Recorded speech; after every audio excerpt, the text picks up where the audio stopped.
Welcome to tech Telugu. Coding నేర్చుకుందాం ఈజీగా, చాలా ఈజీగా. Let's start. రైట్. సో ఇప్పుడు మనం యాంగులర్ ఇంట్రడక్షన్ చూద్దాం. అసలు ఏంటి యాంగులర్ యొక్క విషయాలు ఏంటి, స్పెషాలిటీస్ ఏంటి చూద్దాం. చూడండి రైట్. ఇక్కడ మీరు గమనించినట్లయితే మీకు ఈ కోర్సులో కనుక ఒక యాంగులర్ అనేది it's a framework. Angular framework ఇక్కడ మీరు చూసినట్లయితే angular is a framework.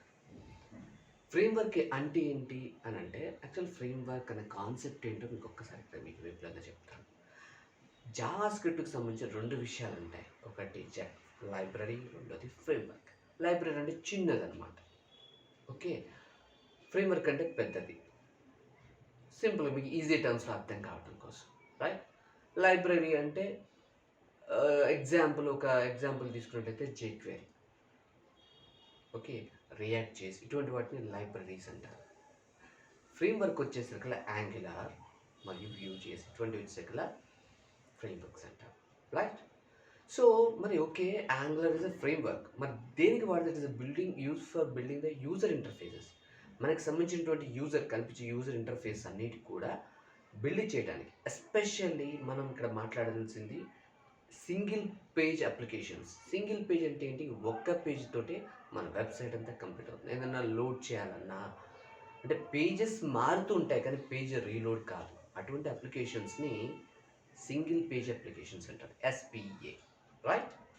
Next బాగానే ఉంది. ఇక్కడ మీరు ఫస్ట్ పాయింట్ ఇంకో పాయింట్ చూసినట్లయితే ఇక్కడ angular script is return in type script. Angular script is return in type script. ఇక్కడ టైప్ స్క్రిప్ట్ అంటే ఏంటి అంటే, ఇక్కడ మీరు గమనించినట్లయితే so angular is return in type script. ఇక్కడ యాంగులర్ అనేది టైప్ స్క్రిప్ట్లో రాయబడింది అనమాట. సో అంటే జావా స్క్రిప్ట్ ఫ్రేమ్వర్క్ అన్నారు కదా, మరి టైప్ స్క్రిప్ట్ ఏంటి అని మీకు డౌట్ రావచ్చు. టైప్ స్క్రిప్ట్ అంటే ఏమీ లేదండి, just superficial set of Java script. మీకు జావా స్క్రిప్ట్లో టచ్ ఉంటే చాలు. మనం ఈ కోర్సులో టైప్ స్క్రిప్ట్ సంబంధించిన బేసిక్స్ కూడా నేర్చుకుందాం, మీరేం కంగారు పడాల్సిన అవసరం లేదు. రైట్. నెక్స్ట్ వచ్చేసరికల్లా ఆల్రెడీ మీకు ఎక్స్ప్లెయిన్ చేశాను. Next it is a Java script framework. Okay, it is Java script framework but built on type script. Next మనం గమనించినట్లయితే ఇక్కడ మీరు యూజెస్.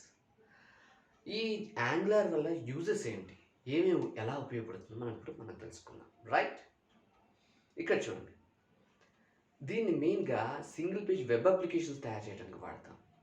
అలానే కాకుండా ఒక్కటే కాకుండా మనం యాంగులర్ ఇంకా నేర్చుకున్నట్లయితే రైట్, ప్లస్ మీ సిరీస్ కంప్లీట్ చేస్తే రైట్, దీంట్లో మీకు నెక్స్ట్ ట్రైనింగ్ స్టార్ట్ అవుతుంది, అది అయానిక్ మీద. సేమ్ కోడ్ని వాడుతూ మీరు ఆండ్రాయిడ్ యాప్స్ కూడా డెవలప్ చేయొచ్చు. అంత స్పెషాలిటీ ఉంటుంది యాంగులర్లో. రైట్. మీకు అంత అర్థమైంది అనుకుంటే ఏం డౌట్స్ ఉన్నా మీరు కామెంట్స్లో పెట్టండి. రైట్. మీకు నచ్చినట్లయితే సబ్స్క్రైబ్ చేసుకోండి, లైక్ చేయండి, మీ ఫ్రెండ్స్కి షేర్ చేయండి. It will helpful. మీ కెరీర్కి కాదు, మీ ఫ్రెండ్స్ కెరీర్ కూడా హెల్ప్ చేసిన వాళ్ళు అవుతారు.